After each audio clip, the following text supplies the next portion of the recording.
ये दवाइयाँ इनको समय से बिल्कुल ठीक से खिला दीजिएगा, इससे ये ठीक हो जाएंगे, चिंता मत कीजिए। अब मैं चलता हूँ। Thank you, thank you doctor.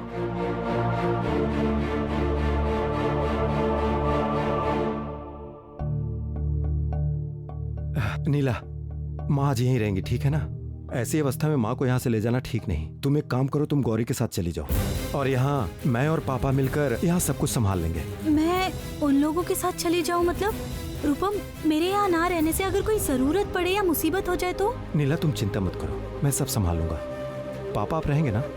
हाँ, तुम्हारी माँ को ऐसे में छोड़ के कहाँ जाऊंगा? ईशान, माँ तो अभी ठीक है ना? तुम लोग घर जाकर रेस्ट कर लो। मुझे प्रिस्क्रिप्शन दे दो, मैं दवाइयाँ लेकर आता हूँ। रूपम, मैं ये कह रही हूँ कि मैं यहीं रुकती हूँ, मैं दूर ही बैठी रहूंगी, इस कमरे में भी नहीं आऊंगी। लेकिन प्लीज मुझे यहीं रहने दो, नहीं तो मुझे बहुत टेंशन होगी। मैंने कहा ना, तुम चिंता मत करो, जरूरत पड़ने पे मैं तुम्हें फोन करूंगा। एक बात कहना चाहती हूँ चाचा जी, आज जब चाची जी का एक्सीडेंट हुआ तो इस वजह से आप हर वक्त उनके साथ में हैं और शायद जरूरत पड़ी तो आप रात में जागेंगे भी। और चाची जी के बारे में सोच सोचकर आपका दिमाग खराब हो गया था। रूपम भैया भी तो आप ही के बेटे हैं ना चाचा जी, उन्होंने भी आप ही की तरह जिम्मेदार होने का परिचय दिया है।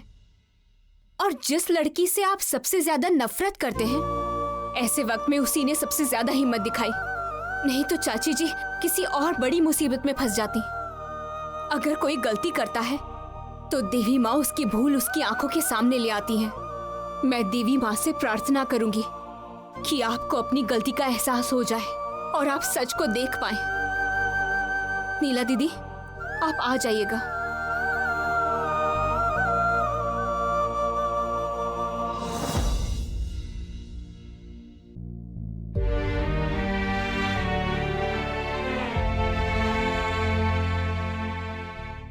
सुनिए डॉक्टर साहब, आपने चाची जी का इलाज क्यों नहीं किया? एक डॉक्टर होने के बावजूद आपने उनका इलाज नहीं किया। गौरी, जब मैंने एक बार फैसला ले लिया है कि मैं इलाज नहीं करूंगा किसी का, तो मेरा फैसला बदलने वाला नहीं है। मैं किस तरह से डॉक्टर साहब को पहले की स्थिति में वापस ला पाऊंगी माँ? ये तो मेरी कोई बात मानने को तैयार नहीं है।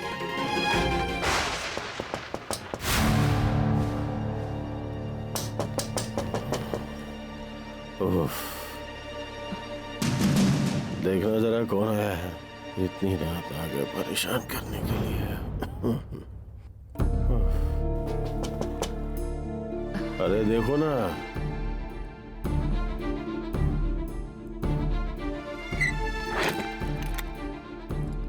अरे भैया, आप क्या हुआ आपको?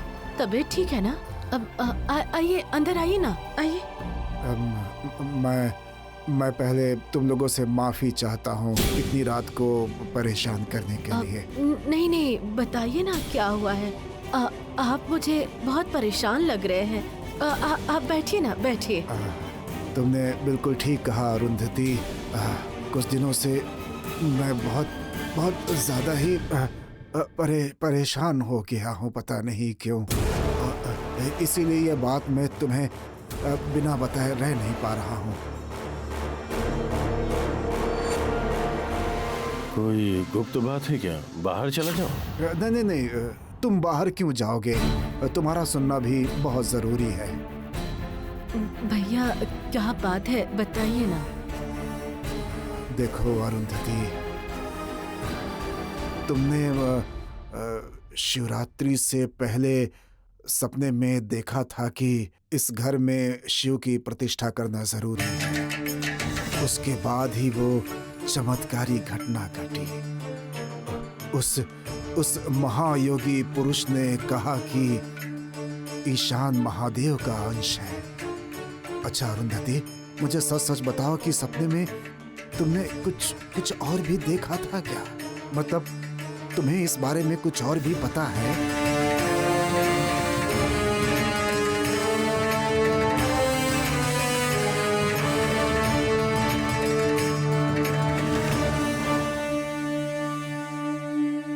फिर से वो सब बातें क्यों कर रहे हैं भैया? उस दिन तो वो बात हो गई थी ना, वो गलत बोल रहे थे। नहीं, सुनो, उसी के बाद से मैं चैन से रह नहीं पा रहा हूँ। उसके बाद से मुझे हमेशा महसूस हो रहा है कि कोई तो है जो मुझे सच बताने के लिए बहुत बहुत आतुर हो रहा है। ईशान की कुंडली एक बार देखनी बहुत जरूरी है। देखना पड़ेगा कि उसमें कुछ विशेष तो नहीं लिखा है। मैं इस मामले में देरी नहीं करना चाहता, इसीलिए इतनी रात को तुम्हें बताने आया था ये सब। अभी तुम लोग सो जाओ, मैं अभी चलता हूँ, मैं चलता हूँ। आधी रात को ये बात नहीं बताने से भैया को नींद नहीं आ रही थी। क्या अभी उन्हें नींद आएगी या तुम्हें उन्हें सुलाने के लिए जाना पड़ेगा? जाओ जाओ, दोनों मिलके रात को जाकर कुंडली वगैरह निकाल के सत्य को बाहर लाओ।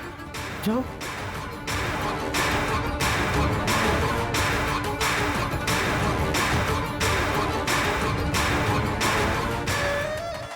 अभी आपके सारे झूठी बातों का पर्दा उठने वाला है। सच को और दबा नहीं पाएंगे, इसलिए आप इतना गुस्सा हो रहे हैं।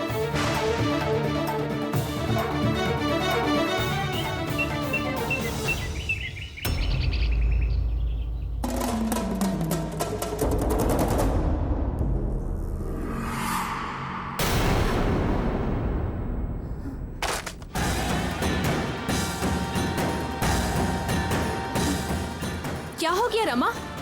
इस तरह डर क्यों गई तुम? ओह, तुम्हारे हिसाब से तो मैं गुंडों के हाथों मारी गई होंगी ना?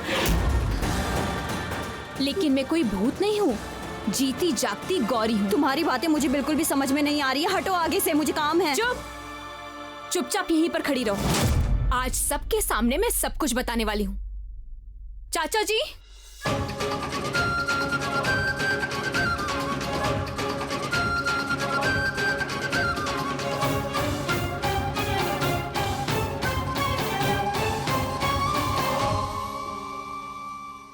छोटे चाचा, वो दवाई दीजिए।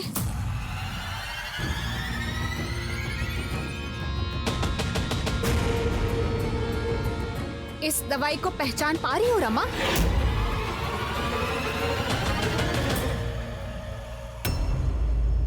छोटे चाचा जी, बताइए तो किस चीज की दवाई है?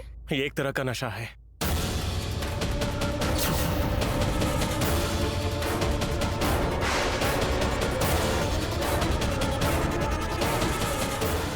ओह माय गॉड, ये तुम्हें कहाँ से मिला गौरी? रमा के घर से। ऑपरेशन से पहले इसे चाय में मिलाकर दिया गया था डॉक्टर साहब को।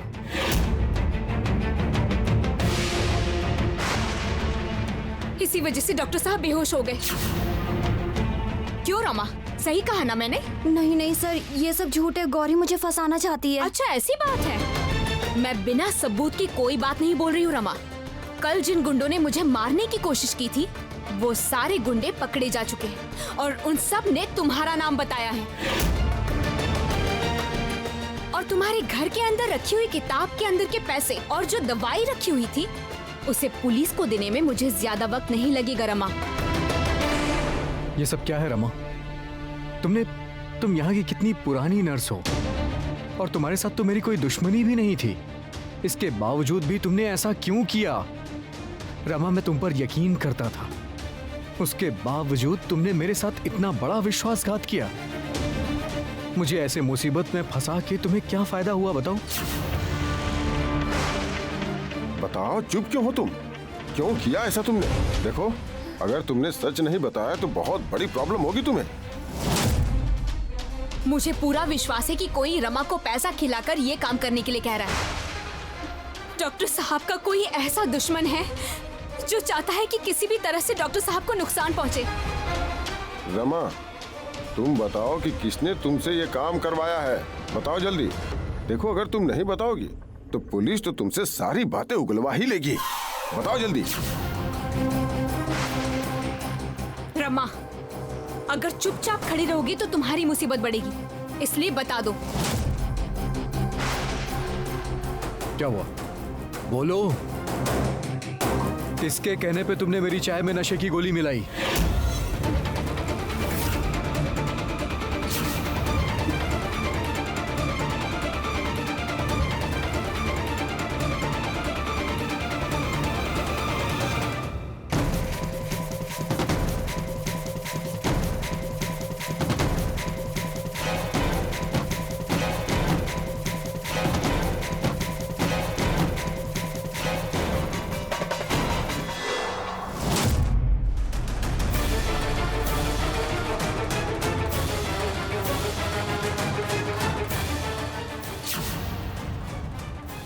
रमा, ये क्या हुआ इसे? जिस आदमी ने इसे धक्का मारा है पक्का उसी ने ये किया है।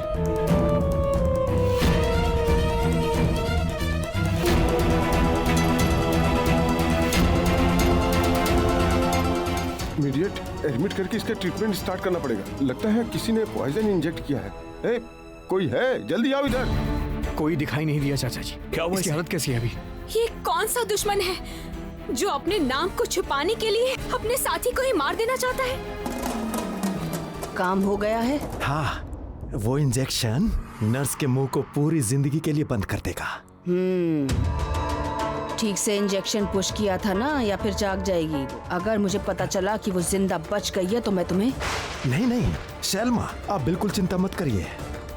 ऐसी दवा दी है मैंने, बिल्कुल यमदूत के दरवाजे के दर्शन हो जाएंगे उसे। जाओ अब तुम।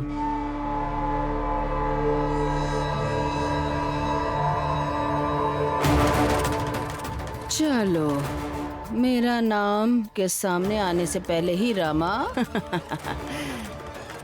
ऐसे ही अंधेरे में से मैं बार बार वार करूंगी, बार बार, जब तक कि गौरी और ईशान दोनों मर नहीं जाते।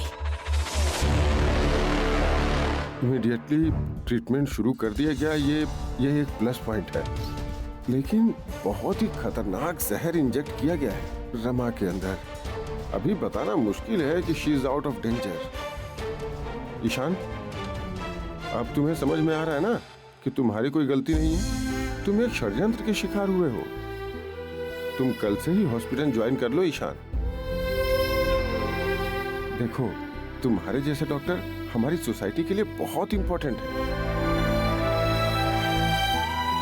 और तुम्हारे पेशेंट लोग तुम्हारे लिए... सॉरी सर, मैंने डॉक्टरी छोड़ दी है।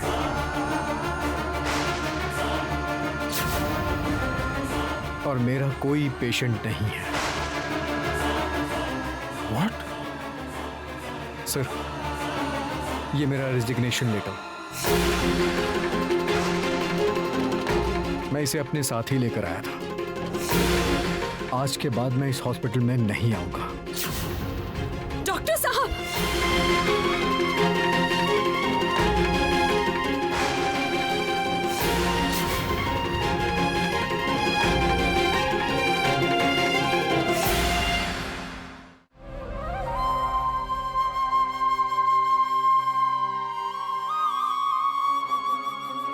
अरे गौरी, सुबह सुबह चेहरा क्यों उतरा हुआ है तुम्हारा? क्या हुआ है?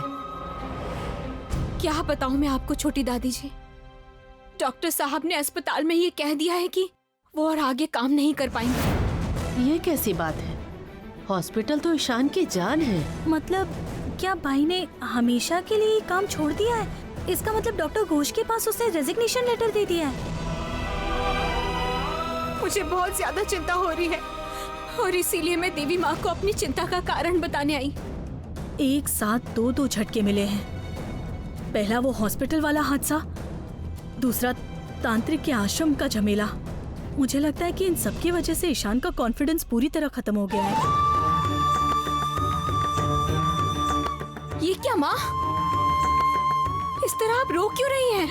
हाँ, अब मैं क्या कहूँ गौरी, जब से भाई तांत्रिक के पास गया है तभी से माँ ऐसा कर रही है। तांत्रिक के पास जाने के बाद ईशान के साथ जो भी हुआ, उसके लिए बड़ी बहू खुद को जिम्मेदार ठहरा रही है। देख रही हो ना, इसकी जुबान बंद हो गई है ना, सजा मिल रही है इसे। माँ, अगर आपसे कोई गलती हुई है और आपको उस चीज का पछतावा है, तो आप सच्चे मन से देवी माँ से क्षमा मांगिए। देवी माँ अपनी संतान को जरूर माफ कर देती है। आप सिर्फ सच्चे मन से देवी माँ से प्रार्थना कीजिए। आइए। ओ माँ, आपको तो सब कुछ पता है। मैं कैसे सबको बताऊं कि उस तांत्रिक के पास मैंने ईशान को जानबूझकर नहीं भेजा था। बताया तो ईशान और ज्यादा मुसीबत में फंस जाएगा। मैं बहुत संकट में हूँ माँ। जैसे मैं ये नहीं चाहती हूँ कि ईशान इस घर से दूर चला जाए, वैसे मुझे ये भी नहीं पता कि वो इस घर में रहा तो मैं उसकी रक्षा कैसे करूंगी। अपनी संतान की मौत का डर हमेशा मेरा पीछा करता है माँ। अगर मैंने मुंह खोला तो वो लोग ईशान को मार डालेंगे। मुझे इसी बात का डर है माँ। डॉक्टर साहब को फिर से पहले जैसी हालत में वापस लाना होगा माँ। डॉक्टर साहब को जो इतना बड़ा नुकसान पहुंचाना चाह रहा है, मैं उसे ठीक से ढूंढ पाऊँ माँ। मुझे आप रास्ता दिखाइए माँ, मेरी मदद कीजिए।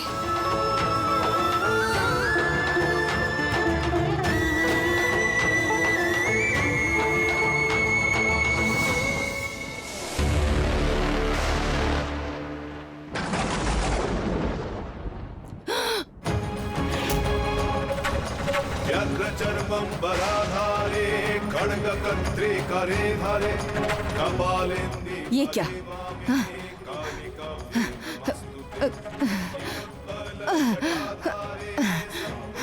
ये दरवाजा क्यों नहीं खुल रहा है? ऐसा क्यों हो गया माँ? आप शैलो माँ को मंदिर के अंदर क्यों नहीं आने दे रहे? इसका मतलब शैलो माँ ने फिर से कुछ गलत काम किया है। शैल तुम नहीं खोल पाओगी, तुम नहीं कर पाओगी। मैं किसी को बुलाती हूँ, वो खोल देंगे आके। नहीं, कोई जरूरत नहीं है, नहीं आऊंगी मैं। मुझे कोई जरूरत नहीं है यहाँ आने की, नहीं आऊंगी मैं।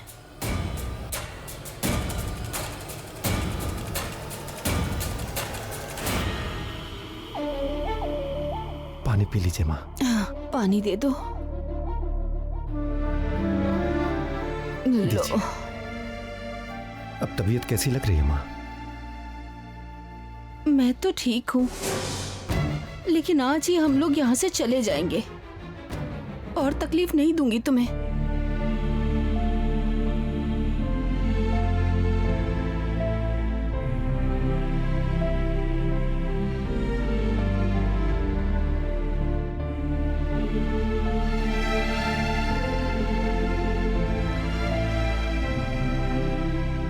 क्यों रे रूपम? हाँ? ये फोटो वहां पर क्यों रखी है तूने? किसने रखी है यहाँ पे फोटो? तूने? नहीं, मैंने नहीं, नीला ने रखी है। नीला हमेशा ये फोटो वहां रखती है। वो बोलती है कि माँ जी और पिताजी के आशीर्वाद का हाथ तो मेरे सर पर नहीं है, इसलिए एटलीस्ट फोटो देखकर मैं उनका आशीर्वाद लेने की कोशिश करूंगी। ये फोटो यहाँ रहने से हम लोगों को माँ और पापा की कमी महसूस नहीं होगी। माँ, विश्वास करो कि हम नहीं चाहते कि आप और पापा हमसे दूर रहें।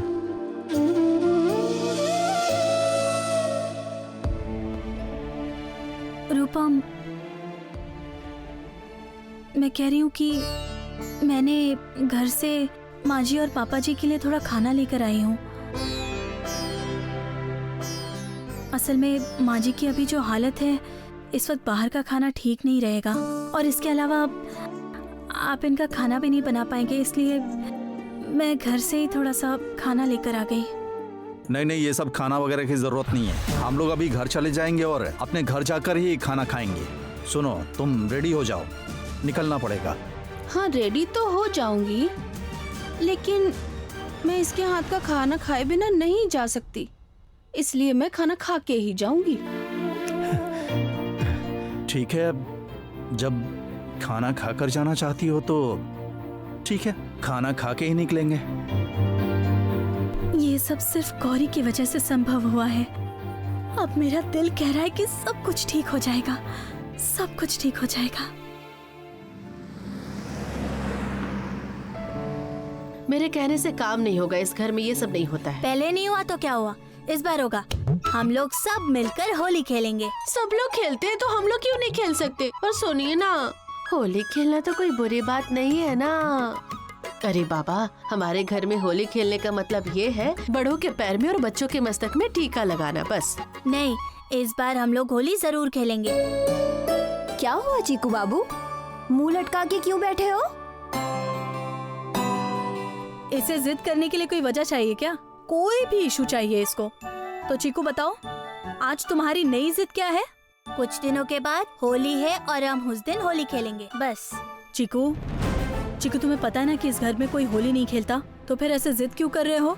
ओ छोटी चाची, आप उसे क्यों डांट रही हैं? होली तो सारे ही बच्चे खेलते हैं। अच्छा मैं एक बात बोलूं, इस बार होली खेलने में प्रॉब्लम ही क्या है? नहीं, ये बात सच है कि सालों से होली नहीं खेली गई, लेकिन इस बार तो हम लोग खेल ही सकते हैं ना छोटी दादी। हाँ बिल्कुल सही कहा। इस बार से शुरू करते हैं ना, मतलब हर चीज को एक न एक बार शुरू करना ही होता है ना। इस बार शुरू करते हैं, हर बार सब बहुत खुशी से खेलेंगे। हमारे गांव में सब कितनी खुशी से होली खेलते थे और एक दिन पहले होलिका जलाते थे। होलिका जलाते हैं, वो क्या होता है? अच्छा रुक जाओ, मैं तुम्हें बताती हूँ कि होलिका जलाना क्या होता है। कोई कोई होलिका दहन कहते हैं और कोई कोई बुड्ढी का घर जलाना कहते हैं। अब समझे? अरे बाप रे, इसका मतलब बुड्ढी माँ का घर जला देंगे? अरे नहीं नहीं, ऐसा क्यों करेंगे भला? अरे तुम पूरी बात तो सुनो पहले। देखो, सूखे पत्ते, टहनी, सूखे पेड़ पौधे, घर का सारा कचरा, इन सबको एक जगह ले जाकर इकट्ठा करते हैं। उसके बाद एक बांस के पेड़ के ऊपर हांडी बांधी जाती है, उसके बाद उसे जला दिया जाता है। उसी को कहते हैं बुड्ढी का घर जलाना। जब आग लगाई जाती है, उसके बाद सब लोग थाली बजा के कविता सुनाते हैं। कौन सी कविता? सुनोगे? आज हमारा होलिका दहन, कल हमारी होली, पूर्णिमा में चांद निकला है, बोलो हरि। आज हमारा होलिका दहन, कल है हमारी होली, पूर्णिमा में चांद निकला है, बोलो हरि बोल। अच्छा गौरी, होली के दिन तुम क्या करती थी? होली वाले दिन हम खूब रंग खेलते थे। कीर्तन की टोली सारे गांव में घूमती थी। 8 प्रहर गाने गाए जाते थे और जिनके घर में रंग लेकर प्रणाम करने जाते थे, वो लोग मकई, मीठा भेल, चना, बताशा ये सब खिलाते थे। बहुत मजा आता था हमें। लेकिन ज्यादा रंग खेलने पर माँ को बहुत गुस्सा आता था और हम सीधा तालाब में छलांग मारते थे। तो फिर यहाँ एक समस्या है गौरी। ए चीकू, अब क्या होगा बताओ तो? हमारे घर में तो तालाब ही नहीं है, तो होली खेलने के बाद नहाएंगे कहाँ पर? वो रंग बाथरूम में जाकर तो निकाल ही नहीं पाएंगे, हर जगह पर होली का रंग फैल जाएगा। निकल जाएगा, हम होली जरूर खेलेंगे। हाँ, चीकू बाबू ने अगर कहा है तो यहाँ खूब धूमधाम से होली खेली जाएगी।